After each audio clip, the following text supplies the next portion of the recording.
won't. Our movement needs the broadest possible rank and file movement to mobilise and organise across unions. I wish you a successful conference. Regards, Mark.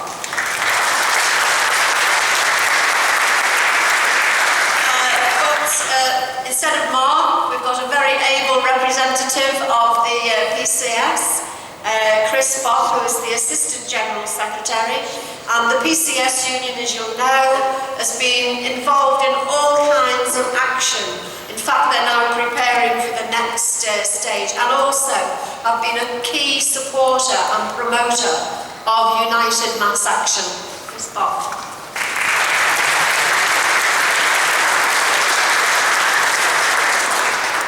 Well, thanks, Linda. Brothers and sisters, it's a great pleasure to bring the support and solidarity of PCS to this event. I think, always worth making the point, solidarity, not just a nice idea, it's our most powerful weapon, and I think that's recognised by the National Shop Stewards Network.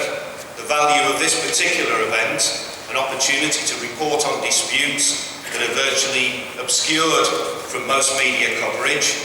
It's an opportunity for us to talk about how we can give one another mutual support, and most importantly, as Rob and all the speakers have said, how we can galvanise trade union and working class opposition to the austerity programme. Now, I think as Billy was saying, the Shop Stewards Network, shop stewards, workplace reps, we know are fundamental to trade union bargaining power. We know that from, long-standing trade union history, from Shrewsbury to the blacklist built up in the construction industry, to the fact that we find out that there are apparently 9,000 domestic subversives currently under surveillance in Britain today. I take a bet there might be one or two of them in this hall today.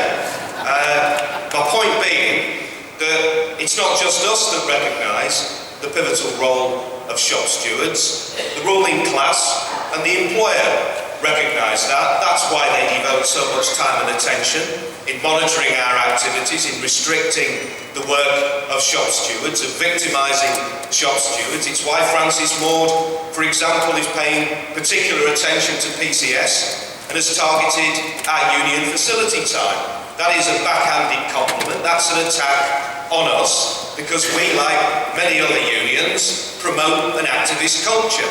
And as Billy said, leadership is important, decisive even, but without a fundamental bedrock of a network of shop stewards and workplace reps, it's not possible to translate all of our aims as a trade union into practice. Now, Osborne's statement the other day, the further £11.5 billion worth of cuts, I think tells us a number of important things. First of all, again as Rob indicated, the contrast between the transfer of wealth to the super rich, and again, reference is made to the 1,000 richest people who over 4 years since the crash have seen their wealth increase to the tune of £180 billion.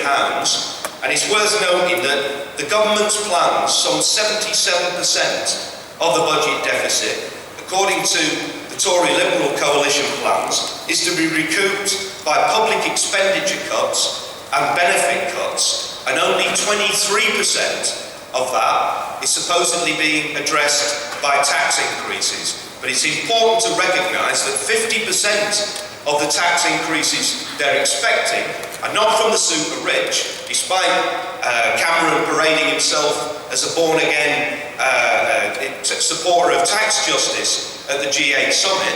50% of the tax being recouped is from VAT rises, which we know target and hit the poor hardest. None of the initiatives taken by this government, despite the rhetoric, despite the discomfort of Google executives in front of the Public Accounts Committee, none of these tax increases are specifically aimed at the super rich. And of course, at the same time, in those shameful few days in April, we saw a stream of measures, thousands losing access to legal aid, council tax benefit passing into local control, NHS commissioning charges, the 50p tax rate scrapped for high earners, of course, it shouldn't be forgotten, disability living allowance scrapped, the benefit operating begins lower than inflation, the welfare benefit cap, universal credit introduced. This is testament to one of the most blatant ruthless class attacks upon working class people in living memory. Now it also tells us that I think, there's an old expression that was popular with Thatcher, that weakness invites aggression. Well, when you look at the feeble opposition of the Labour front bench, when you look, with a few notable exceptions, but the feeble complicity of Labour councils in wringing their hands and gnashing their teeth, but not mobilising the opposition that we need in communities against the cuts, it's not surprising that we see the Tories more cocky now, apparently, than they've ever been. But it also tells us that there is no respite. The scope and depth of these cuts within the civil service, in local government, in the schools, in the further education sector, the post office, prisons and the justice sector. And that's why PCS members who find themselves out of necessity, but I make the point, what sort of self-respecting trade union would not defend its members faced with the biggest attack upon their conditions in living memory. That's why we're engaged in this programme of industrial action. That's why we're going to be consulting on the next round of action. But our members repeatedly ask the question, we will support the union, but when and how are we going to convert the decisions of the TUC? How are we going to build up that alliance of workers to halt the government's attacks? Now, reference has been made, there's no question, the 30th of November, on the one hand, the biggest mobilisation we've seen of British workers in living memory, but at the same time, the actions of Brendan Barber, the recently knighted former General Secretary of the TUC, who, according to the Financial Times, is now going to concentrate on a cookery course with his friend Mervyn King. But there's no question that that decision of Brendan Barber and Unison and GMB was at best a terrible tactical mistake, and at worst was a deliberate attempt to knock the stuffing out of the idea of coordinated action. And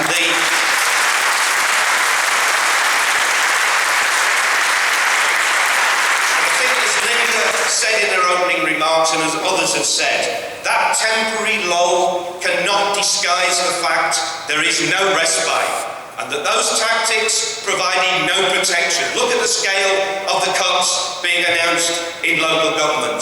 And I really want to conclude by saying it's quite clear that a growing number of unions are preparing the ground for their own action in the autumn. And it is quite clear that if the TUC, unfortunately with an inbuilt right-wing majority on the General Council at this moment, is not prepared to provide the leadership and the coordination, it is absolutely essential that all those unions that are serious, that are prepared to mobilise opposition, get in a room together, talk directly, and we organise that coordinated response ourselves.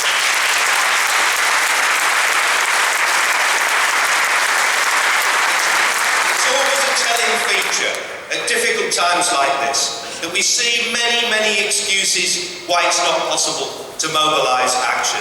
And yet it's my belief and my union's belief that if we organise, if the trade union movement made a call for a day of action, mass strikes, a general strike, opened up to all those that are prepared to support strike action by calling for public demonstrations and protests in every town and city in the UK on that same day, that would generate massive support amongst workers in Britain today. Around the programme of anti-austerity, of defence of the NHS and public services, for trade union rights, for the right to protest, for the opportunity for us to start putting forward an alternative. That would generate massive support. Now, trade unions, we're told, are a mark of a civilised and democratic society. By that standard, the UK fails. The right to strike, according to law lords, little more than a slogan and a legal metaphor, tied up with some of the most repressive anti-union laws in Western Europe. And yet it's because of the fear of the economic and political elites, of trade union movement, of our latent power, that they target us in this way. Fear of a trade union movement that has just seen the first increase in membership in over a generation. PCS will continue its own battle. We'll continue to work with the Shop Stewards Network. We'll continue to work with anti-cuts groups and community-based campaigns. We'll continue to work for mobilising a massive demonstration outside the Tory party conference. We'll continue to support civil disobedience, in particular to stop evictions around the bedroom tax, to challenge civil disobedience about cuts implemented by local authorities. Civil disobedience that challenges the role and the power of energy companies. The poll tax showed the power of civil disobedience, but this must be part of the battle and not as a substitute for the coordinated strike action, for the general strike that we need to see in Britain today to demonstrate the latent power of over 6 million organised workers, to harness the massive, deep grievance that builds up on a daily basis, and to build confidence in the idea that in struggle this government can be defeated. Thanks for listening.